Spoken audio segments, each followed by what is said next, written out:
আসসালামু আলাইকুম, সবাই কেমন আছেন? আশা করি সবাই ভালো আছেন। আমিও ভালো আছি আলহামদুলিল্লাহ। আজ বুধবার, আমার এখানে এখন বাজে সকাল ৯টা।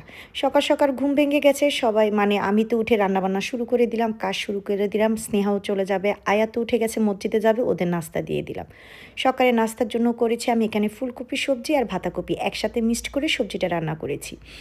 আর এদিকে সকালে দুপুরে কী রান্না করব সেটা মানে রেডি করে ফেলতেছি। চিকেন রোস্ট করব, কিছু চিকেন ভাজা হয়েছে আর কিছু কিছু চিকেন এখনও চুলাতে আছে। আর চিন্তা আছে সাদা পোলাও করব মটরশুঁটি দিয়ে। তো এই তো আজকে আমার সারা দিনের একটা ছোট্ট ভিডিও আপনাদের সাথে শেয়ার করব, আশা করি আমার পুরো ভিডিওটা দেখবেন। এই নাস্তা করে ফেলছে, ঘরের অবস্থা কি, এগুলো ওরা বাসা থেকে বের হইলে জানালা খুলে আমি পরিষ্কার করব, এখন করব না। এখন আপাতত চিন্তা করলাম তোরা বাসা থেকে আগে বের হো, তারপরে, কারণ আয়াত চলে যাবে ওর বাবার সাথে মসজিদে, স্নেহা চলে যাবে কাজে। আর এদিকে আমি এই যে চিকেন রোস্টটা বসাইয়া দিলাম। আগে পেঁয়াজটা একটু বেরেস্তার মতো করবো, তারপরে সব মশলা দিব, আদা রসুন পেস্ট, এখানে বাদাম বাটা সব কিছু। চিকেনের রোস্টের মশলাটা একেবারে ভালো করে কষায় নিতেছি, একটু হয়ে গেছে।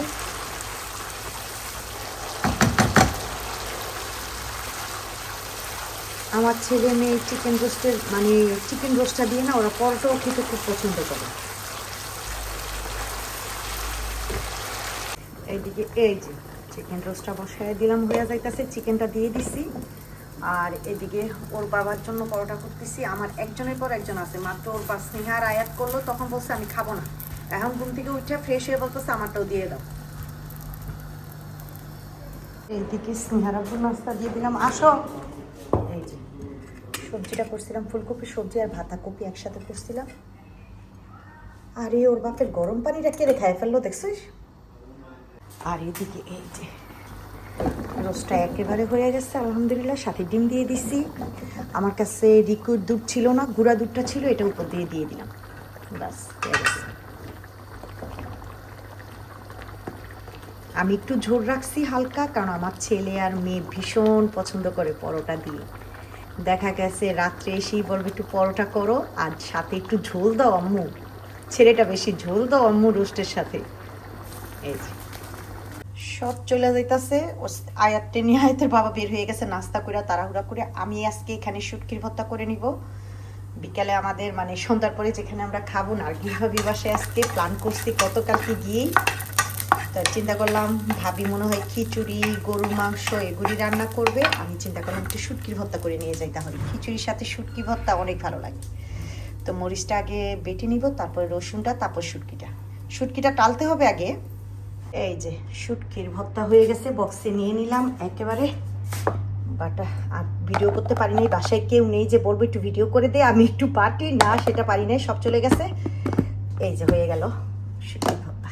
আমার এখানে এই তো 10:30টার বেশি বাজে, সব কিছু গুছিয়ে ঘর টর একেবারে সব কিছু পরিষ্কার করে জানালাগুলো খুলে দিলাম। স্নেহার রুমও গুছাইয়া ফেলছি, মেয়ে চলে গেছে একেবারে। এখন আমি নিজে ফ্রেশ হব, সকালে এখনও নাস্তা করি নাই, করব। আমি এখন আমার জন্য পরোটা করতেছি। পরোটায় যে একটু সবজি করছিলাম বাঁধাকপি আর ফুলকপি দিয়ে একটু আছে, এটা দিয়ে আমি খেয়ে ফেলবো, সাথে একটা ডিমও বলছি পোস্ট করে নিব, বাস। 11টার বেশি বাজে, 11:15 বাজে, একেবারে সব কমপ্লিট। এখন নিজে নাস্তা করব। আর এই তো এদিকে মটরশুঁটি দিয়ে রাখছি, পোলাও দিয়ে রান্না করব একেবারে। পোলাও চালটা ধুয়ে আমি ছেঁকে রাখলাম, পানিটা ঝরুক, বাস।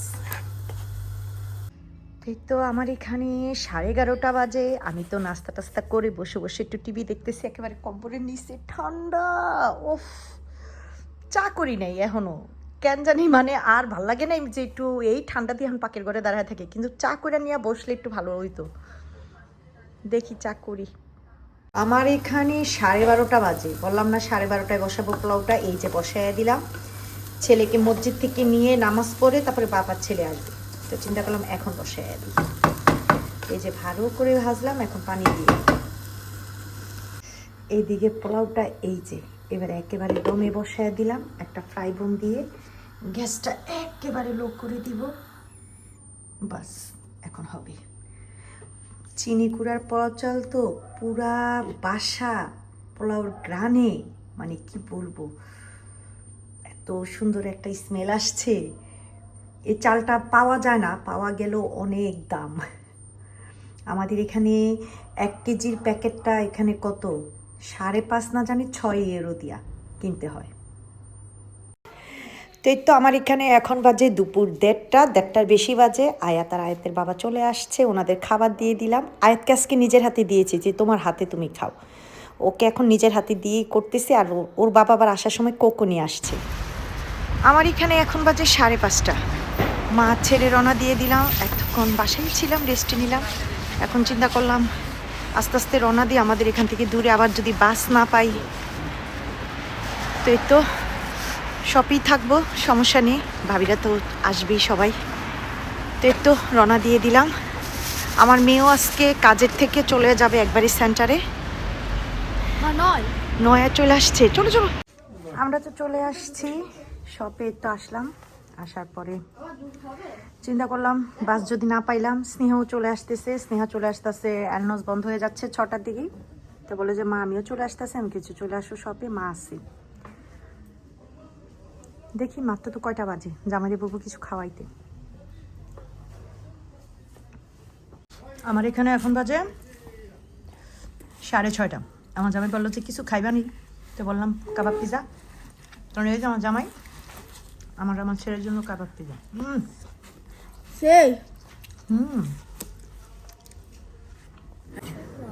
আমার এখানে 9টা বাজে। সব ভাবিরা অলরেডি চলে আসছে। আসলে আমরা সবাই একসাথে নার্গিস ভাবির বাসায় যাবো। এই তো আমরা বের হয়েছি 9টার মতো বাজে। কনসার্টে যাবো একটু পরে, আগে একটু নার্গিস ভাবির বাসায় যাই। একসাথে 11টার দিকে নামবো, তখন যাবো এটাতে। নার্গিস ভাবির বাসায় চলে আসছে, এসে দেখতাছি ইউসুফ ভাবি আবার এই যে বড়া নিয়ে আসছে সবার জন্য।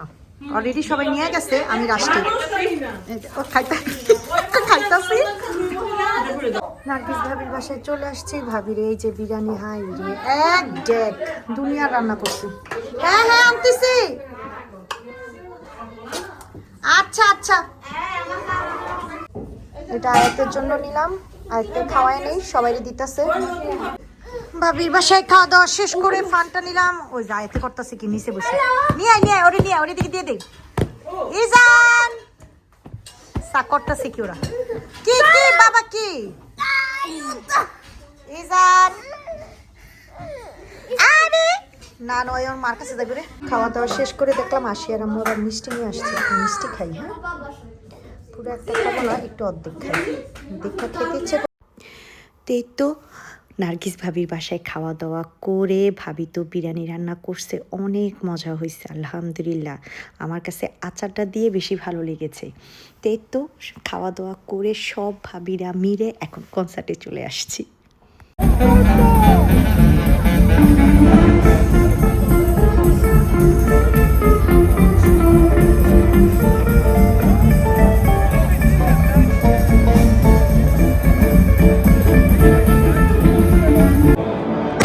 কনসার্ট শেষ করে এই যে বাইরে আসলাম, অলরেডি 11:15 বাজে। সামনে যাই, পোস্ট অফিসের সামনে থাকবো সবাই।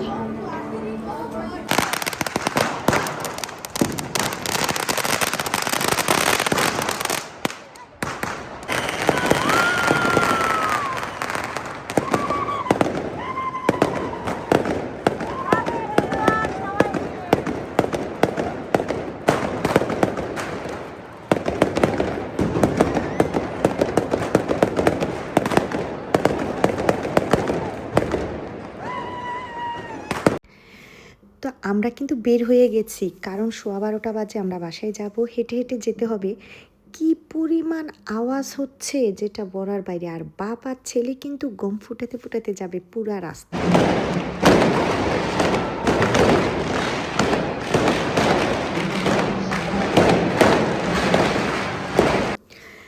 তো এই তো বললাম না কি পরিমাণ শব্দ হচ্ছে, মানে বলার বাইরে। আর আমরা তো একটু দূরে যাব, যে কারণে আমরা একটু আগেই রওনা দিয়ে ফেলেছি। এখনও কিন্তু সেন্টার ভর্তি মানুষ এই যে। তো সবাইকে আবারও আমার পরিবারের পক্ষ থেকে নতুন বছরের অনেক অনেক শুভেচ্ছা, হ্যাপি নিউ ইয়ার। তো দোয়া করি আল্লাহ যেন নতুন বছরে সবাইকে ভালো রাখে, সুস্থ রাখে। আজ এই পর্যন্তই, আল্লাহ হাফিজ।